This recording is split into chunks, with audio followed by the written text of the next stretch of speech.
ആലിമീങ്ങളെ പറയുന്ന ഗീബത്തിന് ശിക്ഷ കൂടുതലാണ്. അത് കബീറത്താണ്, വൻകുറ്റാണ്. തൗബല്ലാതെ അല്ലാഹു പൊറുക്കൂല. സാധാരണക്കാരനെ പറയുന്ന ആ ഗീബത്താണ് സഗീറത്ത്, ചെറിയ കുറ്റം എന്ന് പറഞ്ഞത്. എന്റെ വകല്ല, സൈനുദ്ദീൻ മഖ്ദൂം റളിയല്ലാഹു അൻഹു അങ്ങനെയാണ് ഫത്തുൽ മുഈനിൽ എഴുതിയത്. എന്റെ കണ്ണ് നോക്കി മൂല്യന്മാരെ സ്ഥാനം മൂല്യര് പറയാൻ എഴുതണ്ട, അങ്ങനെ കിതാബിലുള്ളത് ഞാൻ അങ്ങനെ പറഞ്ഞു എന്നേ ഉള്ളൂ. മൂല്യന്മാരെ പറയാൻ നിൽക്കണ്ട, അത് കുറച്ച് ഡിഗ്രി കൂടുതലുള്ളതാണ്, ഉള്ളത് കുറച്ച് നല്ലോണം കൊടുക്കേണ്ടി വരും അവിടെ എത്തുമ്പോൾ. അല്ലെങ്കിൽ തന്നെ എണ്ണി ചുട്ടാൽ ഏതോ 1-2 നിസ്കാരം ഉണ്ടാവും, കിട്ടുകയാണെങ്കിൽ കിട്ടുക. ഏതോ 1-2 നോമ്പ് ഉണ്ടാവും, ഷർത്തും ഫർളും സുന്നത്തൊക്കെ ഒത്തത്. അതെന്നെ കൊടുക്കാനാ വിധിക്കപ്പെട്ടെങ്കിൽ പിന്നെ എന്താ കയ്യിലുണ്ടാകും? ഒന്നും ഉണ്ടാവില്ല.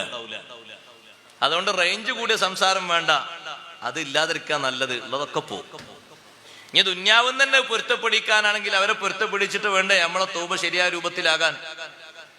അതിന് എല്ലാവരുടെ അടുത്തും പോകാൻ കഴിയുമോ? എല്ലാ ആലിമീങ്ങളടുത്തും മറ്റും ഗ്രൂപ്പ് തിരിച്ചും തിരിയാതെ ആരും ഒന്നും പറയാൻ നിൽക്കണ്ട. ആലിമീങ്ങൾ അവരെ സബീലിൽ വിട്ടേക്ക്. വല്ല അഭിപ്രായങ്ങളും പറയാനുണ്ടോ? നേരിട്ട് ചെന്നോളി. വണ്ടി വാഹനമൊക്കെ എല്ലാവർക്കും ഇല്ലേ, എന്നിട്ട് പോയി പറഞ്ഞോളി. എന്തിനാ വെറുതെ ഇങ്ങനെ കാർന്ന് നിന്നാ നിൽക്കണ്?